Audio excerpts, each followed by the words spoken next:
I'm sure many of you have heard of the Sketch situation going on currently, and if you haven't, I will briefly talk about it because that is not the focus of my video. Videos surfaced of Sketch making adult content on OnlyFans around 2 years ago, and this was brought to light by a YouTuber under the name of Pocketbook Philosopher. Many people, including myself, are very upset with this YouTuber since this video almost caused Sketch to kill himself. Sketch was staying at the FaZe house at the time, and after Pocketbook's video came out, Sketch left and had no intention of coming back, leaving his glasses, his shoes, and his watch. Sketch even admitted in his live stream after the video came out that if he were to be alone, he wouldn't have been there talking on the stream. Playing after was not very good.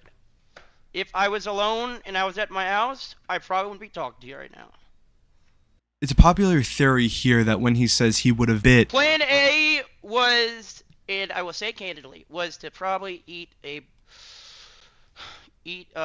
probably that he was gonna say bit the bullet, implying he would have shot himself. Thankfully, Sketch has a great group of friends who are able to help him through this incredibly difficult time. I no longer want to talk about really Sketch in the situation. I mostly want to focus on the person who made the video, because honestly, they are a horrible piece of shit. Like I said earlier, Pocketbook Philosopher made the video, and I checked out his other videos, and he is a wannabe philosopher. I say wannabe because all he does is read other people's philosophies and just tells you to follow them, when it's very clear that he doesn't follow them himself. The most broad example of this is in his most recent video before the Sketch one, Follow This Philosopher and Learn to Chill. In this video, he talks about a TikToker and Instagram influencer called Irene Lee, who preaches Confucianism, Taoism, and Buddhism to quote-unquote lead a peaceful life. The whole video is basically him just showing TikToks from this girl and her way of thinking, kind of, which I'm not going to talk about that specifically, just what he says at the very end of his video. Specifically when he says not lusting after possessions,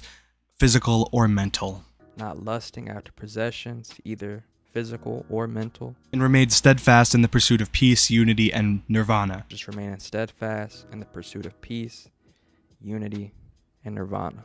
If you've seen the Sketch video, you know that he doesn't follow any of these philosophies. Instead of allowing Sketch to live a peaceful, steadfast life, he decides to go digging on his past, looking for something to dig up against him. However he found the videos, and we don't really need to delve into how he found those videos, you're welcome to speculate in the comments. The only reason someone like this would bring it up is to tear you down. He tries to say in the video he wants to use this as a learning experience for Sketch, or for Sketch to use it as a learning experience, but what's there to learn from adult videos of yourself being brought up from the past? The videos consist of Sketch, a consenting adult, and another consenting adult. There's nothing to apologize for. And I'm still so shocked that in the year of 2024, people are still getting flamed and made fun of for their sexual preference and how they choose to live their life. It is so brain dead that this sort of way of thinking still exists. He also stated that the reason that he wanted to make this video was because he also wanted to become a journalist. I sat on this story for a couple of weeks. I was unsure if I really needed to create it and share it with the world.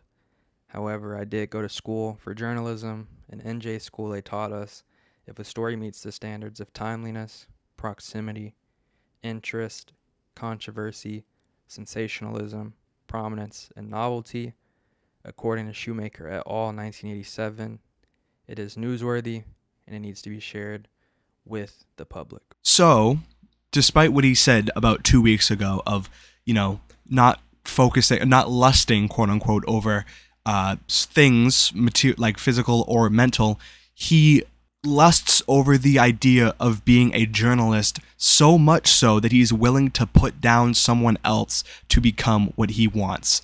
That doesn't seem like that fits at all. He also made a video saying you should avoid culture and ideology, which is already a crazy title, just saying you should avoid culture. Culture is a massive part of just daily life. There is culture everywhere around you. Every second you're awake, you're experiencing culture. You're playing video games, that's a culture. You're eating a specific type of food, that's a culture. You're doing a specific type of activity, that's a culture.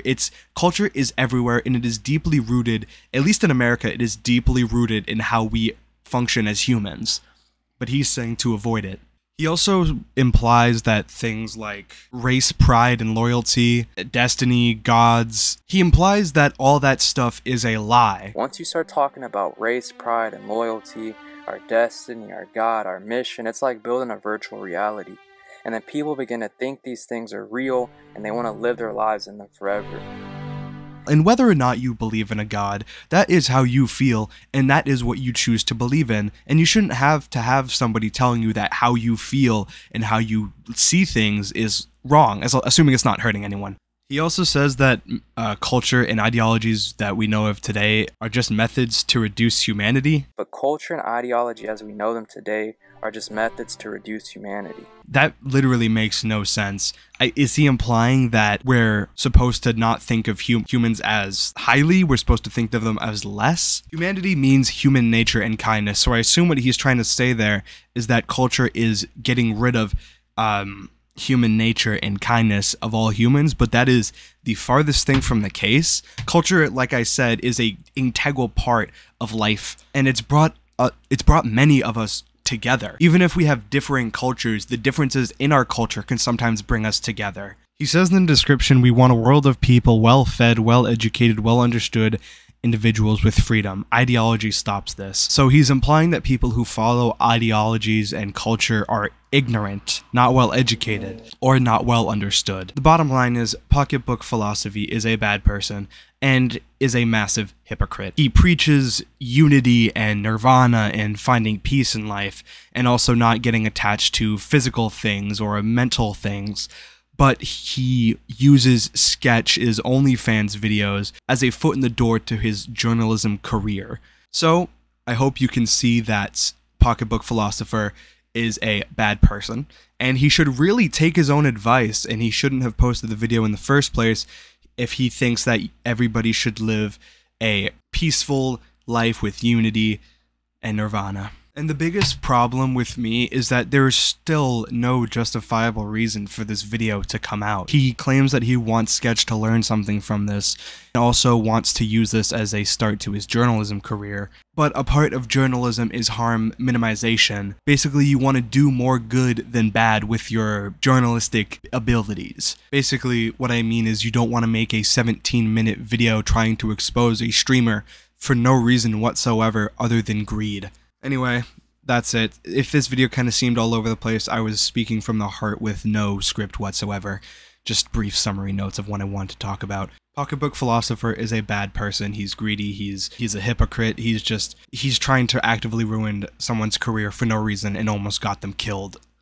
So, yeah. Thank you guys for watching, and I'll see you guys in a new video.